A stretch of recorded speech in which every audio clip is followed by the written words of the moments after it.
spoke about the possessor last time, and that in Hebrew is Baal or Baal. Baal had a wife. He had a consort in the Canaanite mythology. Now, and it was this goddess who actually appears all over.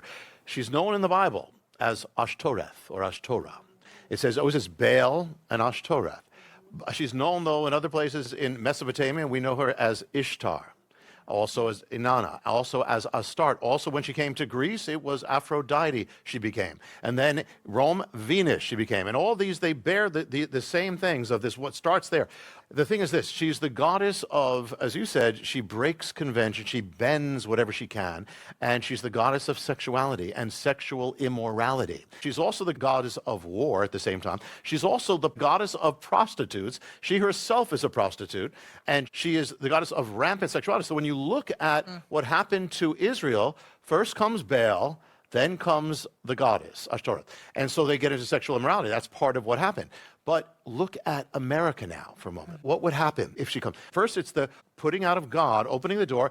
Baal comes in, the possessor, takes a nation to make it forget God, and forget it even knew God. That's where we are now. Right. And it all started early 60s. But what happens right after that? If she came back into the world, if she came back to America, there would be something that would affect, that would change sexuality. What happens? The sexual revolution happens, right? Like clockwork. And in the Bible, it's always Baal, Ashtoreth. So first that, then comes this, starts overturning sexuality, overturning norms that have been there for 2,000 years. Christian version, marriage, family, everything gets overturned. She hasn't stopped. We are still in this now in a deeper stage, but that's what all begins, like clockwork. Right. We don't even know at this point what ends this will serve. How far will God allow this to go before he returns and judges the world? Yeah. She is called the harem too, which means the prostitute. So a prostitute, number one, takes sexuality out of the marriage chamber and into the culture, into the public square, into the marketplace. So first, she sexualizes the culture. We turn away from God. Yes. This is what comes in. And so with that, she was also the goddess. She's called in Greek, the name is Porne. This is where we get porn from.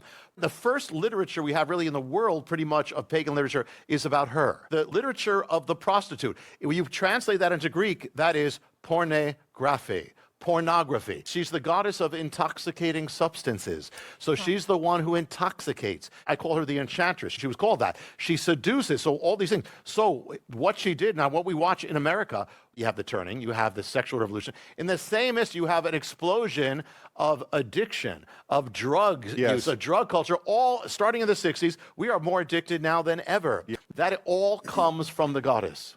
You know, what's really astonishing is that we are told that this way of viewing the world is very progressive, that we Christians and, you know, the Judeo-Christian morality that is outlined in the Bible, in the law that was given to Moses, that's old-fashioned, that's from an outdated time, that's a very patriarchal culture. We need to throw this off. The fact is that Inanna and what Jonathan is talking about, that literature goes back to 3000 BC, the very beginning of writing. So when Moses came down the mountain in 1446 BC or thereabouts, this type of worship and the actually regressive. It's taking us back to a morality that's 5,000 years old. So then Derek says this is regressive. It's also oppressive, because essentially what you have at the end of the day is that all of the freedoms that we get as women, as men, all of this open sexuality and revolutionary, all it ends up is just a squash fest of all of our rights, Christianity rights, and then it totally perverts everything on a secular level. Yeah, and the freedom came from the gospel. And the only thing that because in the end, all these things end up degrading everybody, ends up destroying everybody. You know, women, men, all these things. It was the gospel that saved the civilization, and it's been the only thing that's preventing this. People don't realize, you don't know what you got till it's gone. Right, the idea of just marrying a normal spouse and having a normal marriage is boring. It doesn't compete with what the world is offering. They've never learned to control themselves. So let me ask you something, Jonathan. And maybe that's a part of what I'm getting at here. In your view, what does this goddess, the enchantress, what does she have to do with what's happening to marriage today? Well, it all goes together because she's the prostitute. So prostitution, it goes against marriage. So it's no accident that when she begins this possession, and she possesses through all, look, we just said about pornography, she's possessing people through that. Absolutely. You know, and so the thing is that by doing that, ever since the sexual revolution, Notice, same time, marriage starts weakening. Family starts weakening. Right. She's not a faithful woman. She's not like a mother. Nothing. She is one who destroys marriage. There was something. She was like a composite. She was female, but she had masculine attributes. She says in the thing, it says, "I am a woman. I am a man." It says in the ancient inscriptions, she has the power to turn men into women and women into men. And so what we are seeing now is that. And this is not just, this is in the sexual realm, this is in the social realm. What she does is, she is, first of all, she is masculinizing women, defeminizing women, taking women away from motherhood, away from femininity, making them more like her. Which is a warrior, which is an angry one who always usurped authority. She is feminizing men. She is demasculizing men. So the spirit of the culture, like if a man is masculine, they'll say that's toxic. That's if a right. woman is masculine, they'll applaud. That's crazy. That's That's a spirit. That's the spirit of the goddess. The whole movement of gender confusion, of pride, of rainbows, all that, of same sex, all exploded in New York City, 1960.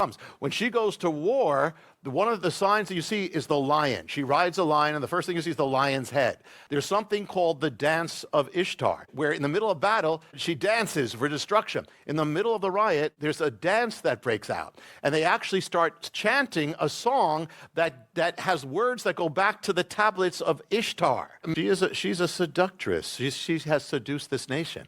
I'm going to throw in something else here, is the transitioning of children. And we say to ourselves, how could any adult do that? What would possess them? Well, this would possess them. This explains, right. It says, remember, she says, I turn a man into a woman into a man. Now, if you take that literally, that means a full, she's the goddess of transition.